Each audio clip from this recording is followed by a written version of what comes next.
Salut à vous mes chers disciples. Alors, aujourd'hui dans cette petite vidéo, on va parler du Zanetti aux haltères ou du Half Zanetti, jusqu'ici on est au sol. Et plus précisément, est-ce qu'il faut être en hollow body quand on fait son Zanetti aux haltères ou pas?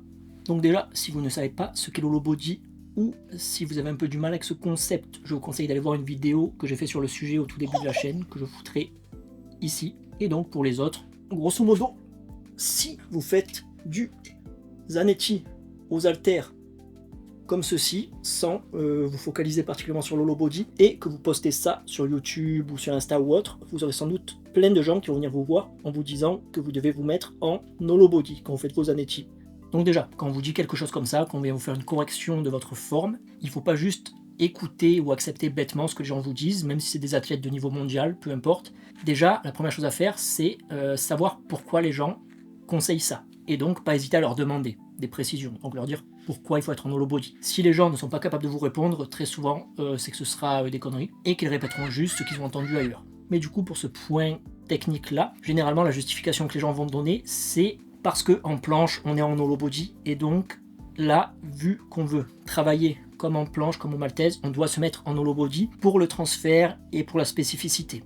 Le problème, ce que ces gens-là ne comprennent pas, c'est qu'en fait, si on veut absolument avoir un transfert absolu, si on veut avoir une spécificité absolue, pourquoi faire du Zanetti aux haltères? Pourquoi faire du curl gymnaste? Autant faire directement la figure.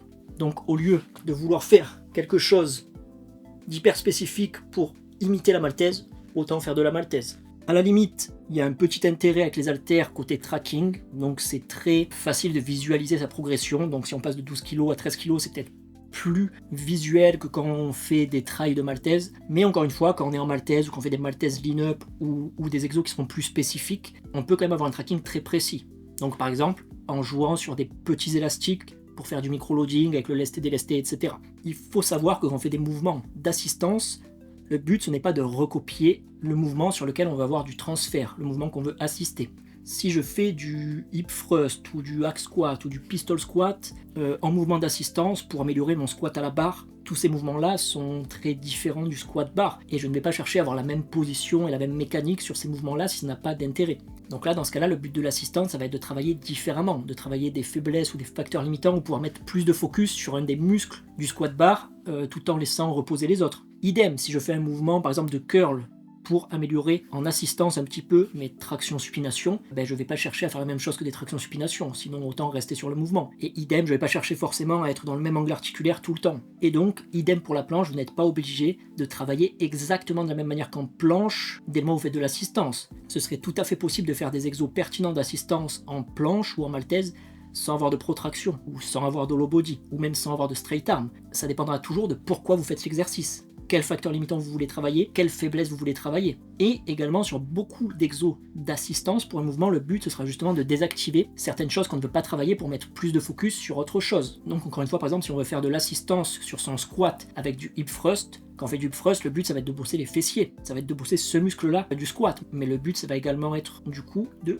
désactiver les quadriceps pour ne pas être limité et pouvoir mettre plus lourd et pouvoir plus surcharger les fessiers en particulier. Et donc, si vous faites du Zanetti, il faut juste vous poser la question de pourquoi je veux faire du Zanetti. Déjà, si vous ne savez pas pourquoi vous faites un exo, il y a un problème. Vous ne devez pas faire des exos au hasard ou parce que les autres gens le font. Si votre but quand vous faites du Zanetti c'est de travailler votre hollow body, je pense qu'il y a un petit problème, mais dans ce cas, vous êtes cohérent. Mais généralement, quand on fait du Zanetti, ce n'est pas le but. Généralement, quand on fait du Zanetti, le but ça va plutôt être de travailler les biceps, les coudes ou les épaules, mais pas l'hollow body. Si vous voulez travailler votre hollow body, faites de l'hollow body, faites du dragon flag, faites des variantes pertinentes où ça va être le facteur limitant. Parce que là, qu'est-ce que l'hollow body va m'apporter de pertinent sur cette variante? Pas grand chose. Être en hollow body n'est pas nécessaire pour travailler mon straight arm. Être en hollow body n'est pas nécessaire pour travailler l'avant de mes épaules, ni même pour être en protraction. Mais par contre, ce que le hollow body va faire, c'est que ça va être moins stable que si je suis comme ceci ou comme ceci. J'aurai un moins bon ancrage au sol, et donc généralement je mettrai moins lourd, et donc j'isolerai moins bien ce que je veux isoler. Le Zanetti, on pourrait voir ça comme une forme de bench bras tendu. Quand vous êtes au bench, à votre avis, est-ce que vous serez plus stable avec un appui au sol et une forme de leg drive, ou comme ceci? Là, est-ce que je me sens bien pour faire du bench, pour être fort? Non. Donc, est-ce qu'il faut absolument être en hollow body? Est-ce que c'est très pertinent pour son Zanetti halter? Selon moi, pas nécessairement. Moi, Pourquoi je fais du Zanetti aux haltères? Je fais ça principalement pour le conditionnement de mes coudes et pour ma force de straight arm. Et donc l'hollow body, je m'en fous. Je ne le taffe pas à ce moment-là. Mon hollow body, je le taffe à d'autres moments, spécifiquement si j'ai envie de le taffer, pour pouvoir aller à l'échec dessus, pour pouvoir progresser dessus. Pas juste pour me dire il faut être en hollow body parce que le figure est comme ça. Ça n'a pas d'intérêt comme raisonnement. Mais après, il y a un autre point qui fait que selon moi, être en hollow body n'est pas super pertinent sur cet exercice, c'est qu'en fait les gens disent en maltaise et en planche, on est en hollow body, et donc sur les exos d'assistance on doit se mettre en hollow body aussi. Il y a un gros problème sur ce raisonnement, c'est qu'en fait cet hollow body n'est pas l'hollow body qu'on a en planche ni en maltaise, et donc tout ce raisonnement s'effondre. Ça, cette direction de force là, cet hollow body là, c'est celui qu'on a en front. Donc quand on est en front, la gravité va dans ce sens là. Elle veut nous ouvrir comme ceci, et là, je suis dans la même direction que quand je fais du front, ou quand je fais de l'hollow body, ou quand je fais du dragon flag. Donc on pourrait appeler ça un hollow body frontal. Mais quand on est en planche, quand on est en maltaise, déjà, on n'est pas obligé d'être en hollow body sur ces figures, donc tout le monde ne fera pas un hollow body. Il y a des gens qui préfèrent avoir une planche neutre au niveau du bassin ou en rétroversion. Mais surtout, même si vous êtes en hollow body, ce n'est pas la même direction de force. Et donc, cet hollow body là ne sera pas du tout le même que l'hollow body de planche et de maltaise. Quand on va être en planche, quand on va être en maltaise, l'hollow body qu'on va faire va être dans ce sens-là. Et là, la gravité va nous amener comme ceci, ou comme ceci. Mais ce ne sera pas du tout la même chose que quand on est sur le dos. Donc, quand on est sur le dos, la force vient sur le dessus des jambes. Là, quand on est en planche, quand on est en maltaise, la force vient sur l'arrière des jambes. Et donc, le fait que vous soyez en hollow body, c'est peut-être le même positionnement visuellement, mais ce n'est pas la même contrainte, ce n'est pas la même tension. Et donc, si vous voulez taffer l'hollow body de la planche ou de la maltaise ou du back lever, eh bien, il faudra le taffer dans ce sens-là. Donc tous les mouvements où vous serez à plat ventre. Donc par exemple en faisant des reverse hyper en hollow body ou des reverse dragon flag hold en hollow body, etc.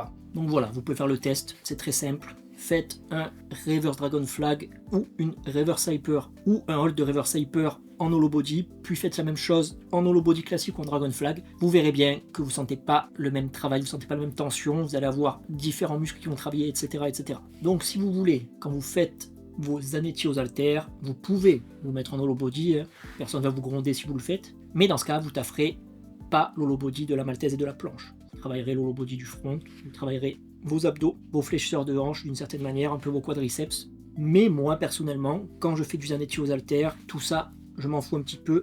Et mon but, ma priorité, c'est surtout d'être fort, d'avoir des bons appuis, d'être stable. Et donc, oui, je vais peut-être me tenir ici, alors qu'en planche, on ne se tient pas à un poteau. Oui, je ne vais peut-être pas être en hollow body, et oui, je ne vais pas être en position de full planche, mais ce n'est pas important, parce qu'au final, ça me permet de mettre plus lourd, de mieux travailler mes épaules, de mieux travailler mes coudes, et c'est ce que je veux faire. Si jamais je veux travailler ma protraction, en même temps, je protracte. Si je ne veux pas la travailler, je ne protracte pas, et c'est aussi simple que ça.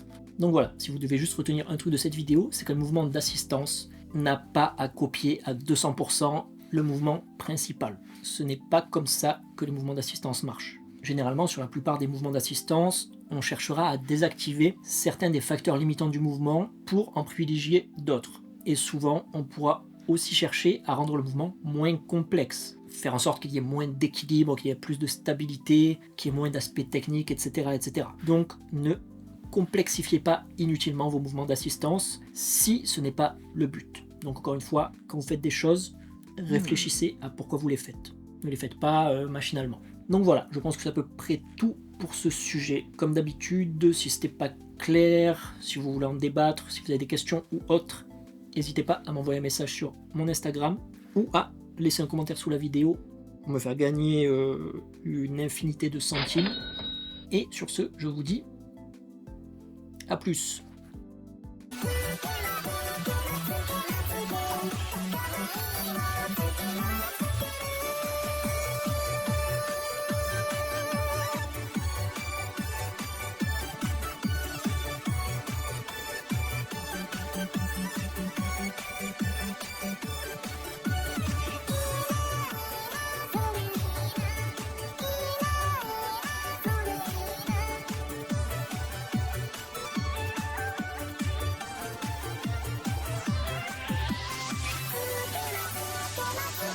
Idée.